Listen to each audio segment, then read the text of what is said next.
For you guys out there that have done an LS swap in a C2 Corvette 63 to 67, I just want to show you the new Dakota Digital analog cluster. It's taken me probably 6, maybe 7 hours to get to this point.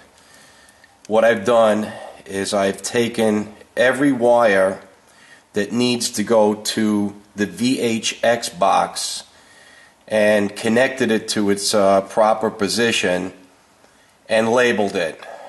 And eventually that will all get labeled and connected into the VH box.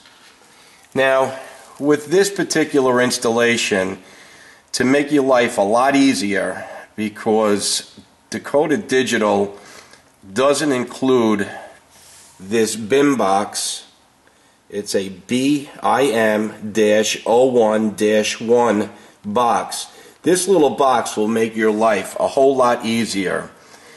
The wires coming from your bulkhead or from the OBD connector are all data, and this VHX box takes in voltage, so one does not communicate with the other. You need this. So for all you guys out there that have gotten to this point and you're scratching your head, give Dakota Digital a call. I believe this box goes for $99. I'm not quite sure, but it's well worth the aggravation that you're going to save. Okay, there are two items here that are not connected to the OBD. In other words, you can't get info from the OBD to feed your BIM box.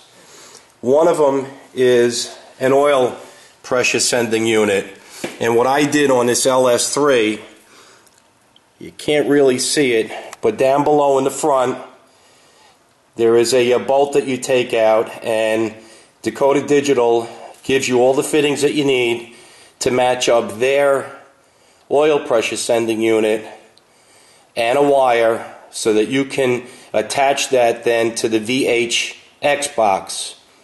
The other item is the engine indicator, or the MIL.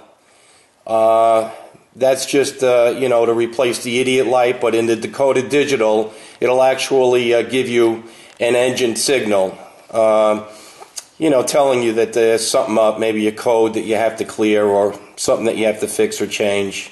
So those are the two items that you must hook up in order to get the readings on the cluster: oil pressure and engine light indicator.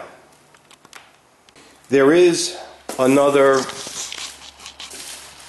wire that does need to be replaced, and that is if you have your original sending unit for your fuel tank.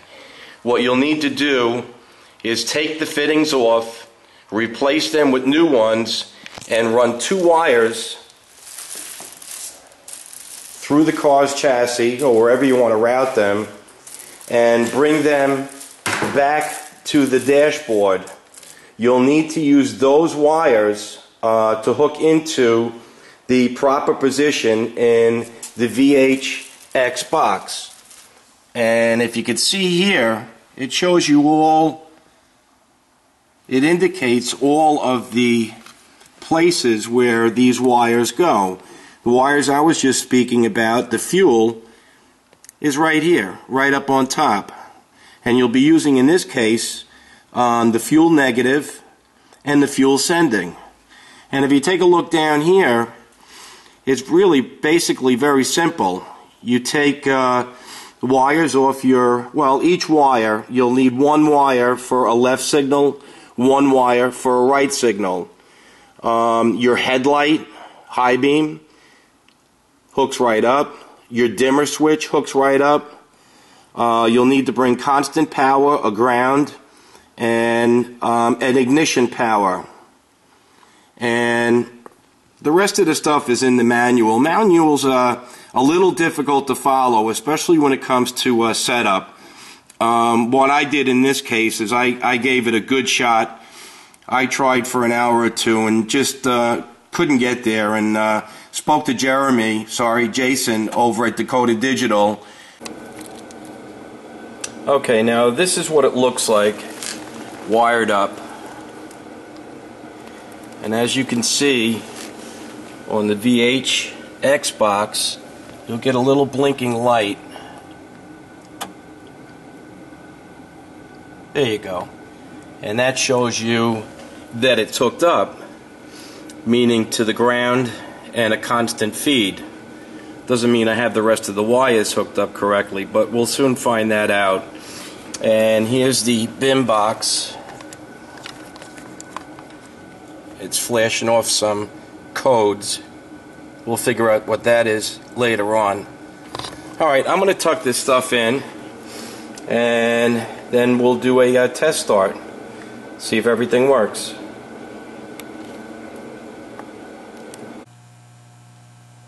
Okay, as you can see, the cluster is secured. All the wires, the two boxes, are tucked up underneath the dash. No wires to be seen. Show you what the cluster looks like on the on position.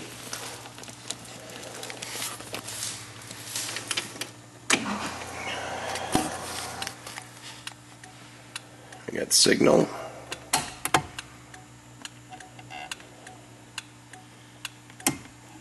You got a fuel, voltage, water temperature, and oil pressure. This will be daytime lights. Turn on the night lights. They look really cool. Okay, here's the dashboard as we see it during the nighttime. I'm going to start it and show you a couple of the options.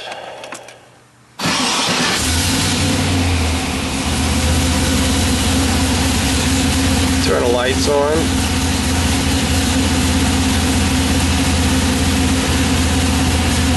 Now, a couple of the switches here.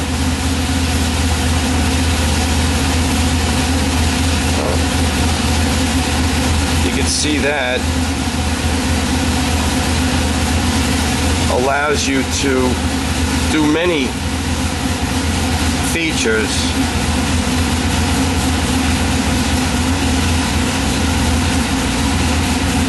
Gives you the outside temperature,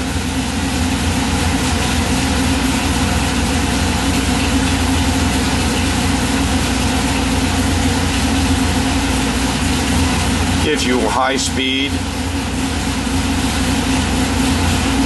It'll allow you to check yourself 0 to 60 in the amount of seconds, quarter mile, and some other cool stuff I haven't really read up on yet. Gives you the RPM as well.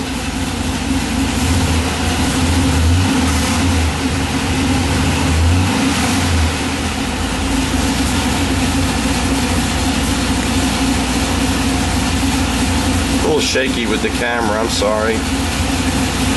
And over here, this gives you trip A, trip B, kilometers if you're over in Europe.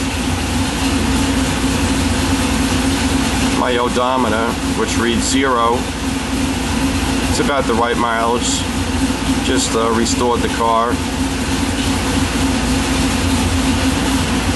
Pretty cool the way it's lit up. I think everyone that installs this is going to love it. A couple of hurdles to overcome, but with the help of the techs over at Dakota Digital, it's real easy. Thanks for watching, guys.